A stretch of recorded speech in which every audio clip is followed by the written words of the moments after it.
So let's see if we can get going here. So basically, here's the agenda for today. We'll do some quick introductions and sort of the objectives of the webinar. Talk about why it is that enterprise search has some assembly necessary, why it is that you actually have to go to a great deal of work to make search well. Also then some pressure points. We'll talk about ways or key points where you can take some changes that'll have a big impact on what search does altogether. And then we'll talk about finishing it up, bring everything together, and things you can do, steps you can take to make search work better. Quickly about us, I know actually I see a lot of familiar names on the attendee list, so I think many of you know us, and we'll work with you before. We're basically in the business and technology side of search, being able to actually go in and help figure out what's the right search engine to use and how you should keep it running. We've always been vendor neutral. We work with all of the different companies so that we can actually help our customers with what they need, not what particular software we handle. And we're search analysts, developers, consultants, and authors. We have a blog that's followed quite a bit. Do a lot of presentations at Enterprise Search Summit. In fact, I'll be giving an extended version of this as a workshop at Enterprise Search Summit in New York in May. It'll be a 2.5-hour version, so we'll actually get into some coding examples and much deeper than this, but we'll get the taste of it for now. And then we've also, Mark Bennett and I, who are the founders of the company, are the authors of Professional Microsoft Search. If you're in the SharePoint search business, we'd invite you to have a copy of that book. And let's go get started. So when it comes to enterprise search, I'm sure most of you have gotten search going at some point in time. And as you know, it's not something that just runs right out of the box. Some assembly is required. And you really need to go into expecting that. I think most people who've done search before know that, but a lot of people new to search think it's just going to install and work, and it doesn't always work that way. The vendors actually do expect you to spend some time customizing your platform, and that's probably one of the big secrets they don't tell you. You see the demo that they're running. It's an easy demo. It looks great. The sales staff gives it. It looks like it's so easy even a sales guy could use. But these demos are scripted, and they're using easy, clean data. And in fact, we had one customer who had a particular search vendor in-house, and they were unhappy with them, so they went out with a big proof of concept to decide what search technology to buy and replace their first vendor with. Well, the first vendor came and said, well, we won't show you the new software running, but we'd like to do a demo for you. So the salespeople did a demo, and halfway through the talk, our customer thought to himself, that's the product I want. Unfortunately, that was a product he had actually already licensed, so it wasn't working the way that the demo seemed to be going. So if you're coming up to time to use a new search technology for any application or for the enterprise, a proof of concept is really the best way to do it on your own data, because that's where things change. And as you may have heard before, any sufficiently advanced demo is indistinguishable from product, so you have to be very careful about that. One thing that happens, by the way, if you're ever in a demo with a sales guy, and he's doing these wonderful queries and the searches look really great, one thing you might do is say, hey, try this search, and ask them to do a search that they hadn't anticipated and see how well that looks then. See what it looks. You'll see more what it's really like. All right. So let's jump into this. Why is it search doesn't seem to do everything? Well, it's actually evolved over time. In the beginning, search was an exact match. You had to type the exact phrase that you want to look for, the exact word you want to look for, case-sensitive. Users have pushed for and got over time extensions to that. So the users have dragged the vendors kicking and screaming toward more capability. Things like plurals and stemming. Soundex. If I type a word that sounds like a word that's in the index, show me the document. Document filters. It turns out not everybody in the world wants to index just ASCII text. You actually might want to index PDF documents or Word documents, and that sort of is an add-on. The other thing is, once people could do that, they said, oh gosh, I'd really like to be able to search for value in the title or in an author field, and fielded search came along. Eventually we had Boolean operators, some advanced query syntax, and one of the things that came with that is the ability to rank parts of a document more importantly than other parts. We'll talk about how you can do that and take advantage of that. So for example, if you want a name and a title, if you want a name but if it's in the title, that's more important, then you can rank it that way. Of course, we've also added synonym and thesaurus support and taxonomy support. So if you had a taxonomy, you can actually add that to the index and make it better that way. Of course, then there's the issue of security as well. You've got all kinds of security that we'll talk about. In the last 10 years or 15 years, we've started to see facets and faceted navigation and entity extraction. That's all stuff that's been added on to make search better over time, but it doesn't always take advantage of it unless you really call it out. you've probably heard me talk about this before. Search is really tough to get right. It's one of the reasons it touches everything. Search goes everywhere in your company. All the repositories, all the different databases, file shares. You've got things going back for 20 years. Maybe you might have some WordPerfect documents out there. Might even have some WordStar documents somewhere in a file share that you want to index. And search has to get into all of those. It also has to index structured and unstructured data. You might have a database that's got really nice structures. You know what the fields are. They're standardized to the file share where people just write memos and text files and put them on a disk somewhere. You have to guess what that's about. Of course, search has to respect security, and there's all kinds of security out there. There's a single sign-on. There's a challenge response. There are cookies. Yes, cookies. We've seen one case where a new cookie had to be issued with every query. So as search is spidering that, it's got every time it goes for a document, it's got to get a new cookie and try again. And of course, search is the new kid on the block. It's expected to coexist with every other application you might ever have, whether it's a mainframe, a little PDP-11 application. You have to be able to find that content and index it. The other challenge that companies face is there are a lot of near duplicate documents. That is, you've got documents, maybe it's a proposal, and the only real difference between two particular documents is the name of the customer you're writing this proposal for. And search has to not only detect that, but realize it's a difference. And of course, all day long, people are changing documents. Documents change all day long, and people want to be able to find it right away. And it does look so easy on the internet, doesn't it? Just, boy, Google just does it beautifully. And the demo was so nice that the sales guy ran for me. So we really through that. Oh, and by the way, we really wanted to come back in less than a half second because people just don't have the time to wait. So this is one of the reasons we'll tell people. Every now and then I'll run an Oracle guy and say, you know what, you guys got it easy. Search is much tougher than database because database, the documents never change. They're always the same fields. In search, we don't get that opportunity. So where are we going to start today? Well, basically, I want you to understand how search works under the covers. And I guess you guys are probably all search people in your company or you're interested in search. So this may be something you've seen before, but maybe not quite at the layer we're going to go to. We're going to identify these pressure points, these points at which you can actually do something to affect the outcome, to affect the quality of a user search experience. Clearly, during the indexing, you're going to want to improve your content as much as possible and present it in a nice, clean, simple way. And the mantra that you probably have heard me say over and over is once you've got search running, monitor what's going on, correct any problems, and repeat. That's really the trick to what makes Google Google, is all the people, all the programs we've got looking at search every day. That's a big piece that enterprises don't do, and that's one of the reasons that's so frustrating, I think. So basically, let's look at search at a real super high level. A very easy thing to do. From the user's point of view, they see a box, they type something in and hit a search button. That goes off to do some magic to the search engine somewhere, and a result list comes back. That looks pretty easy. What could be more easy than that? Well, as a search manager, you see a little bit more of the magic behind the curtain there. You've got a whole bunch of repositories on the left. You've got databases, web servers, you've got file shares. You have to somehow get all of those into the index. And by the way, I picked that magic, the magician's hat there for a reason. You notice it's got dollar signs going into it. I'm sure those of you who have done real big enterprise search projects can appreciate that it does seem like a money pit. You just keep throwing money at it and hope it gets better, and eventually you get a search index out of it. Well, that's kind of the high level. But before we get much into indexing, let me talk about the virtual document. By that, I mean the virtual document is what the search engine indexes. And you think, well, clearly the virtual document is the Word file or the Excel spreadsheet or the PowerPoint or the web page. And that's part of the virtual document. The physical document is, in fact, part of what gets indexed. It's got a body of the report there. You can see the Office report there. It's got some metadata associated with it. It's got a title, a date, descriptions, maybe an author. That makes up sort of part of the Word document itself. But there's other things. There's other metadata that the search engine has available to it. It's got file properties. The file maybe has a URL or a file name or a file path. It's got a file date, which could be different from the document date inside of the document. It's got a format. And if you're indexing properly, it's got some entities in there. It has some people, some places, some things. You've got synonyms.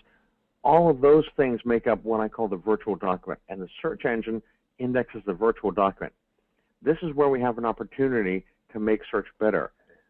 One of the first steps you'll see is to make your documents cleaner. One of the things to do is to make sure this extra metadata, the file metadata, index time markup, is as good as it can possibly be. And we'll talk about little ways to do that as well. So no matter how much your salespeople and system engineers will talk about how great their search technology is and how different it is from everything you've ever seen before, and it's the best thing since sliced bread, when it boils down to it, a search engine has two components. It creates a list of all the words and all the documents that you're indexing. You see on the left-hand side, I've just got 6 or 7 or 8 documents indexed there. And then it's got what I think of as a relational table. It's a table of documents. It's titles, dates, things that have been extracted about the document for the search index. And when you do a search, it takes a look at the word. Let's say the word apple is what someone searches for. It looks through the word list to find that word, and that word points to the first row in the table that has that word somewhere in the row or in the document. And then that row then points to the next row and so forth down, and that's how you get your result list. It really is. It's that easy. Find a word, find the rows that that word is in, show you the metadata. These fields, by the way, these fields that actually get extracted and put into this table-like structure, the only reason you need to put a field into this particular table is if you want to show it in the result list. You can actually have fielded data elsewhere, but the only ones that you really need to have in this list are the ones that are going to go into the result list, because this is where the result list gets displayed from. Once you click on the link, this table has the name of the file to launch, and it launches that. It shows it from the content repository. So again, word list, table. That is all that's really at the core of any search technology that you look at. This goes back even before the Verity days. This is what it was. So given that underlying the virtual document, what the search engine is doing, what can you do? What your vendor doesn't tell you is that you can actually improve the documents during indexing. If you just point a spider at a website and crawl it, it's going to just get the words and the documents there. You can actually intercept that crawl and do things to the document before it gets indexed. We will talk about that in a moment. The search box and the result, you can make both of those better. You can do things with what the user searches for. You can make the search result better than what comes out of the box, and that's what you really want to do. You can add terms to the user query. If the user types in Apple, you can type in other things. You can type in pears, Macs, iPods, whatever other thing makes sense to you, but you can expand that query before it gets to the search engine. You want to make sure you're using the best of what the standard features have. And then you want to process the search result list before the user sees it. You want to make it look better. You want to get federated documents in. You want to do some things along the way. So we're going to talk about each of these now as we go forward. The pressure points, as I said, the big one is on indexing. You can improve the content prior to or during the indexing process. That's not too hard to do, but you really do want to think about doing that. The query preprocessing. Take what the user typed in and expand it. Maybe put some extra weights. Like I said, if the words in the title means it is more important to you, if the user types in the word, add to the query that gets to the search engine, that word is in the title and give it a higher weight. You want to make the most of what's inside the kernel. I talked about that, the content, improve your content prior to indexing, so before it gets in there, you're in good shape. And then post-processing. You can actually enhance the result set before it gets to the user. So what we're talking about here is rather than go from the search box, click search, see the results, you actually want to intercept all those points and do things with it. So let's talk a little about the indexing process. Typically, an index will start with a key. It's a file name or a URL or a row in a database. And what happens for what the search technology does then is it processes this document key. First thing it does is it fetches the document. It opens it up. Along the line, it has to identify the format, because what we really want is a stream of words, stream of text. So the search engine has to look at the format, figure it's PDF or Word, and then turn that into a stream of text. The next thing most search engines do is recognize the language, because you can't really do stemming until you know what the language you're doing is. Then you'll apply some synonyms at index time, which you can do rather than query time. You could extract entities, and then eventually, somewhere down the line, it gets fed into the indexer. Now, most search engines will do this sort of invisibly. They don't really show that they're doing it, but most search engines you could actually get into and intercept this stuff. So, for example, in FAST, there's a thing called the indexing pipeline. That's carried over into the FAST search for SharePoint. In Autonomy Idle, they create IDX files or bulk files. That's the sort of unit of exchange between the different processes of Idle. You can actually step in there and index, make changes to the IDX file between stages. So you can do that kind of index cooking, if you will, as you go. And the extraction, some of the search engines have that now. There are other products that you can actually introduce that will do that for you, and we'll talk about a couple of those here. So again, this is what I've taken this from some fast documentation, but this is essentially what goes on inside of every search engine. Open the document, convert the file. The trick is down near the bottom you see custom stages. You can put your own logic in there, and most search engines give you a way to do that. You do that in order to improve your index, improve the content, and make the document that the search indexer sees a different, better document than what was sitting on a file share.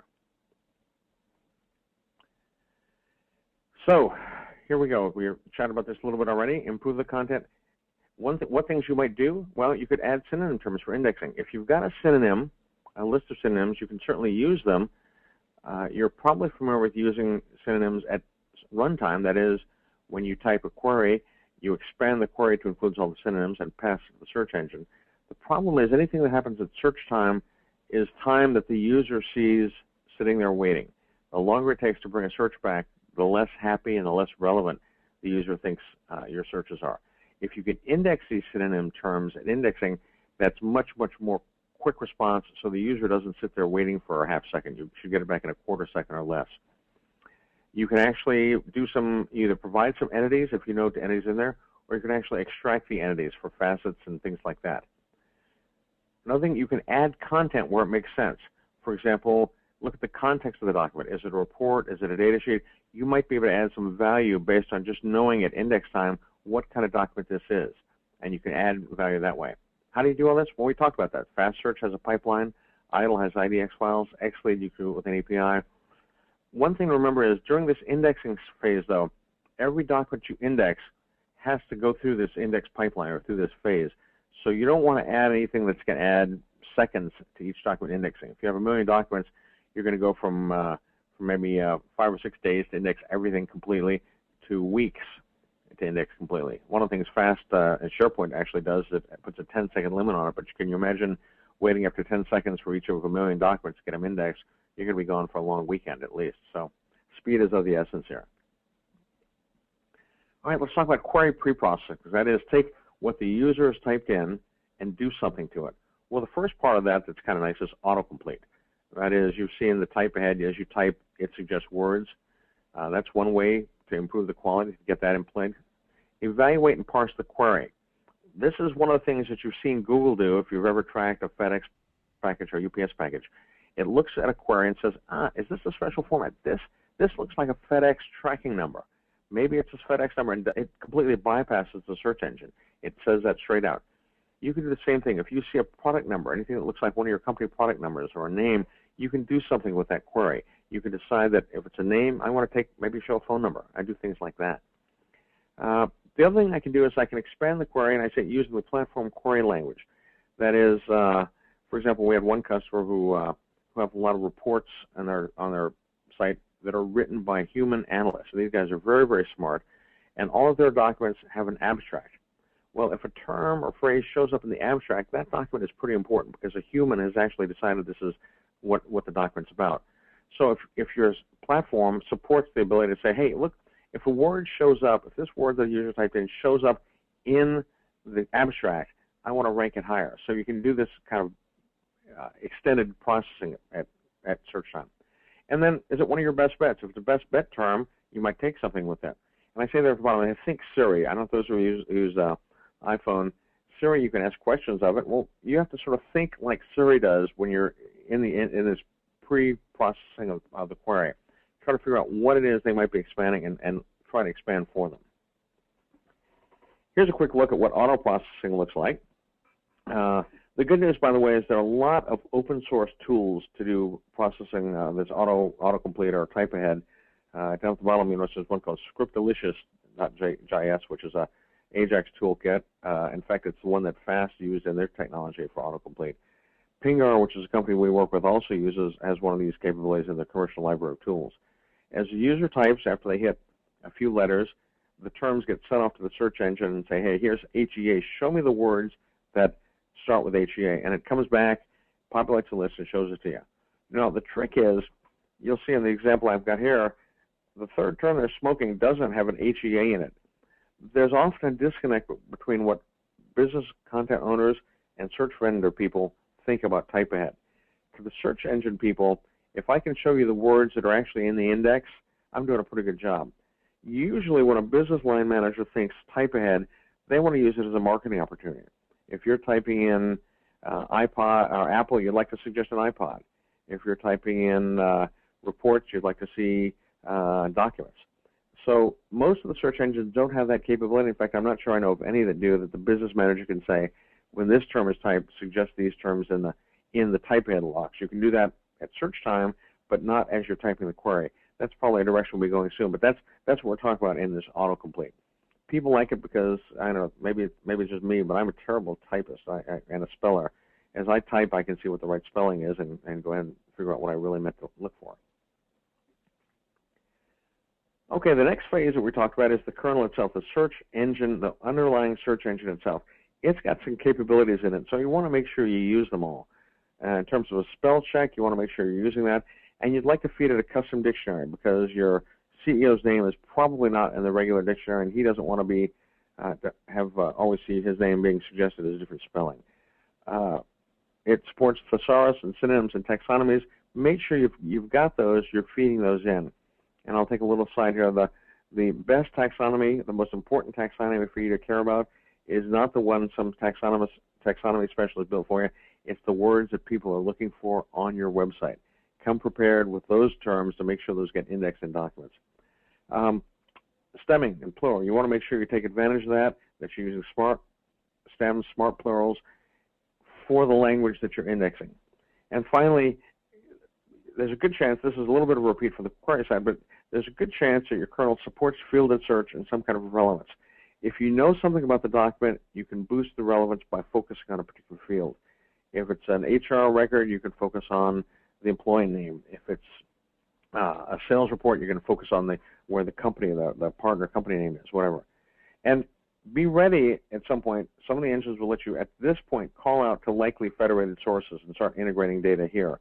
Most do it at the assembly time, the assembly result time, but you can actually do it here in some of them. So here's the post-processing. This is, again, when you go to the search engine, it gives you a list. Don't just show the list that's there. Do some stuff with it to make it smarter. Eliminate or collapse duplicate documents. A lot of times you can tell a document's a duplicate, even a near duplicate, and collapse that down. You might have seen this on Google. Sometimes you'll do a search, if it's a very arcane search, you sometimes will see Google say, I am not showing 100 documents that are similar because they're too much like what you've already seen. You can do that kind of thing in your search engine as well. As your post-processing results, put in best bets, even if the search engine doesn't support it. Put in spelling suggests that are smart. One of the things that search engines don't do in their, and even the best of them I know that I've not seen, in their spell suggest they don't respect security. So while the documents you see you have to have access to, the spell suggest will sometimes suggest terms that are in documents to which you don't have permission. So that's one reason that there's sometimes a suspect in the spelling suggest.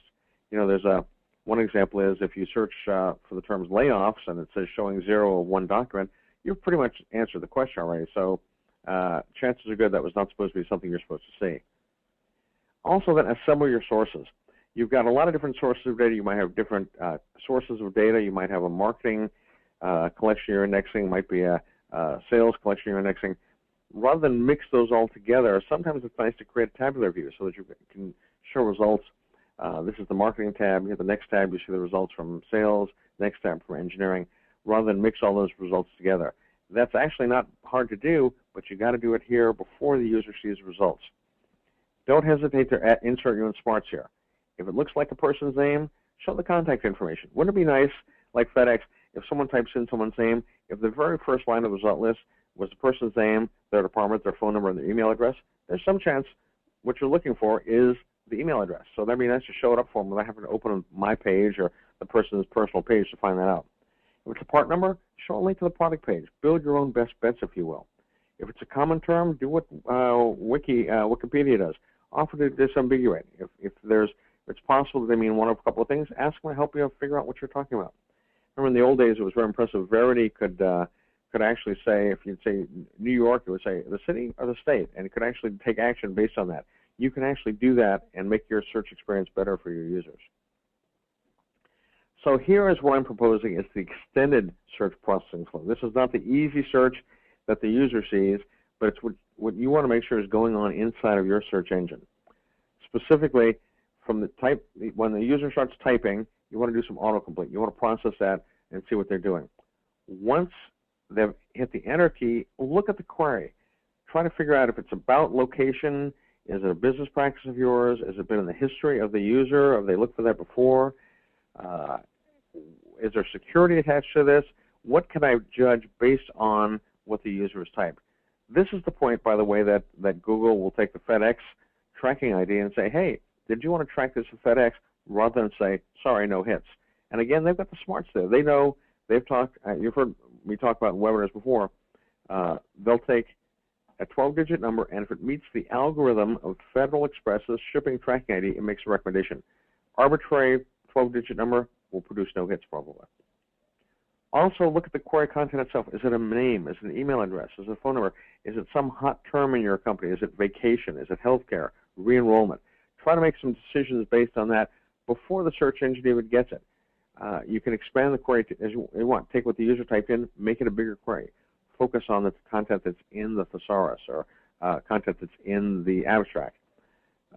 When you're ready and you've built the query the way you like it, with all the smarts you know, and you've decided to pass to the search engine, pass it on the search engine and make sure you're using all the features it's got. The spelling check, it's got the thesaurus and synonyms index, it's got the stemming and plural set up, it's got entity extraction ready to go, it has a white and black list of who to pull out, what entities to not list.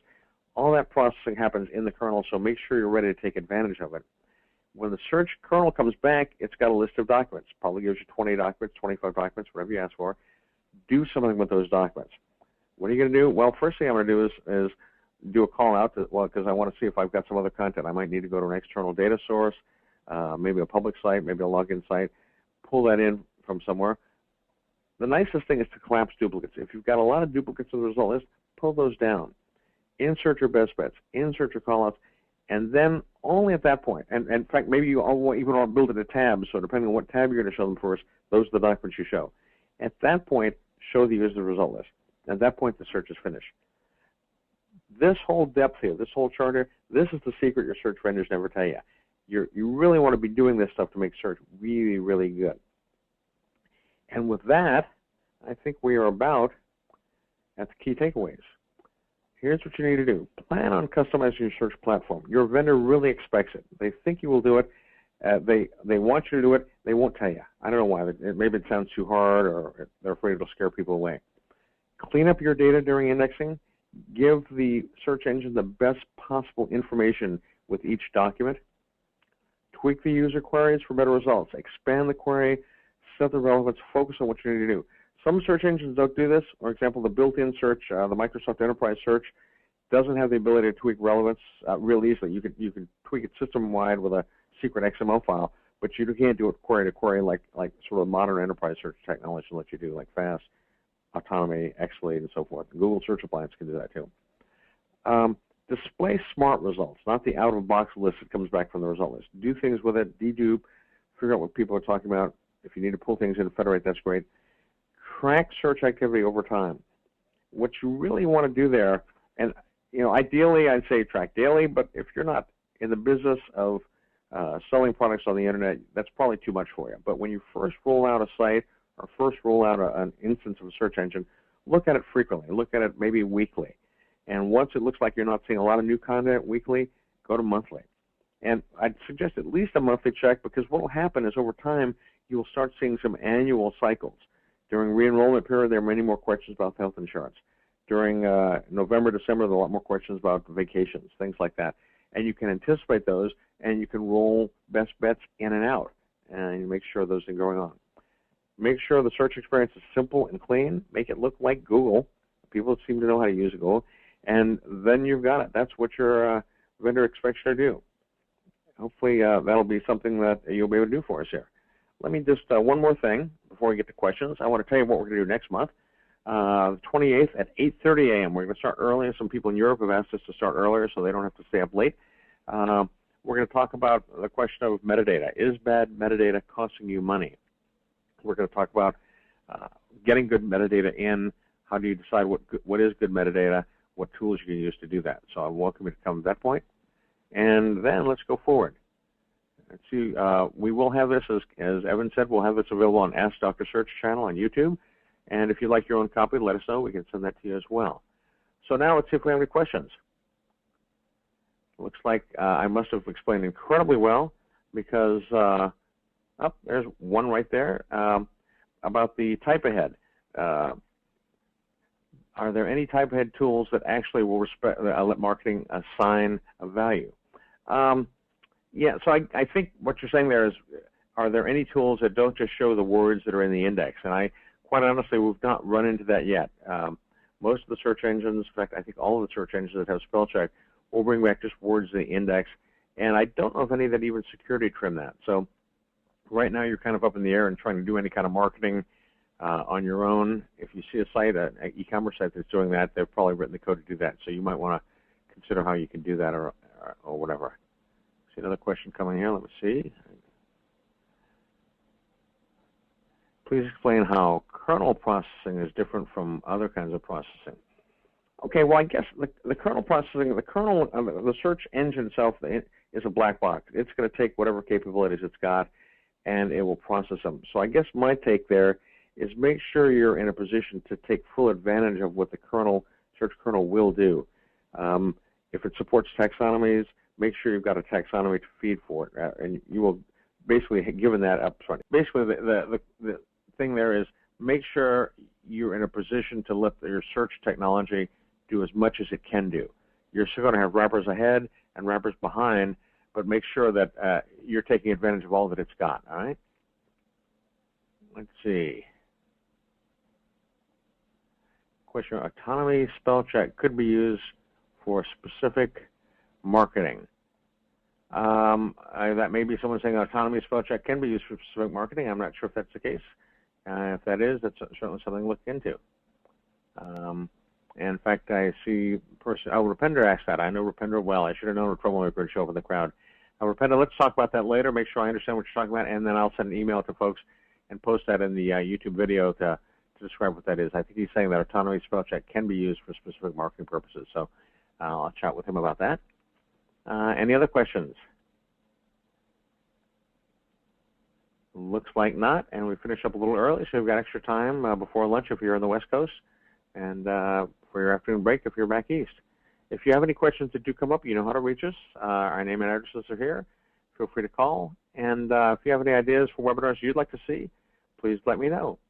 And lacking anything else, I want to thank you for coming today, and we'll talk to you soon. Bye-bye.